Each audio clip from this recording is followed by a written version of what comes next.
Nicolas Cage. Nicolas Cage.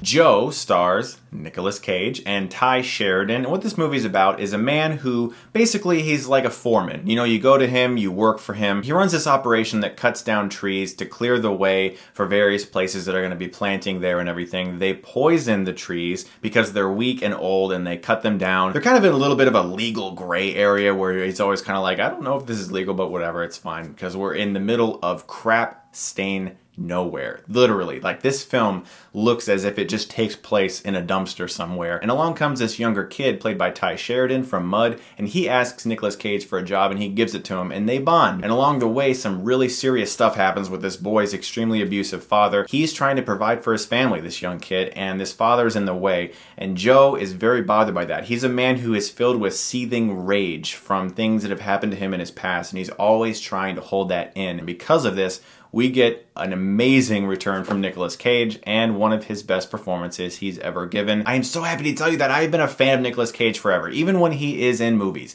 that admittedly are terrible. I still enjoy watching him on screen. He makes them more entertaining. He makes a movie more entertaining, even if it's a terrible movie. Like I saw that movie Stolen. Such a bad movie, but I enjoyed watching Nicolas Cage act because he's awesome. He's Nicolas Cage. He's Nicolas Cage, okay? Just saying his name makes me smile. But I can finally say this is truly a great performance. He still has it in him to be fantastic in a film. This is his best performance since Matchstick Men, which I think is a very underrated movie. He's extremely subdued here. He is so quiet and controlled, and then when it explodes, it's incredible. He is so terrific in this film. Young Ty Sheridan also pulling out another great performance after Mud, which is a very similar movie. You know, a boy meets someone who's a father figure that he doesn't really have, and it's sort of like in a rural town, and there are definitely similarities. I would say Mud's a little bit of a better film, a little bit more of a focused film than Joe is, but Joe impressed me on so many levels because of the way it snuck up on me. It sets up characters and it sets up this town they're in so well that it all feels incredibly real, and no one feels as if they're acting. Every character in this film feels as if they're just there. This is where they exist, and there are no cameras around, and that is something that is so authentic about this movie. And the way it eventually got so dramatic and so powerful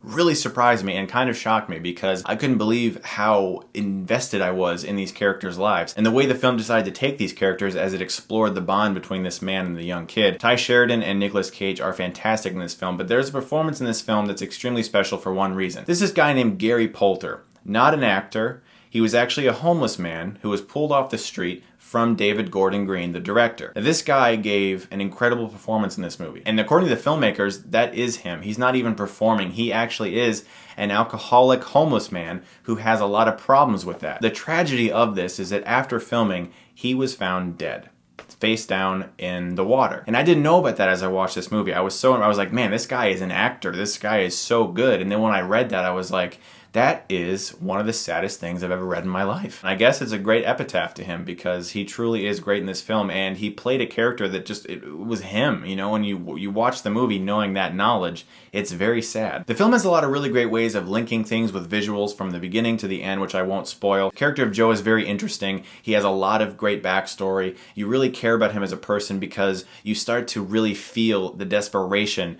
of the not so great life that he's led. And Nicolas Cage just owned every moment of his screen time. As I said, the film sneaks up on you. It starts and you're setting up these characters and the location and you're really getting into it, and then all of a sudden it just reveals itself for this very, very dark drama, and I thought that it handled everything very beautifully. It is a bit of a slow burn, but once it gets started, it's definitely worth your time. Great performances, interesting story, very good direction. I'm going to give Joe an A-.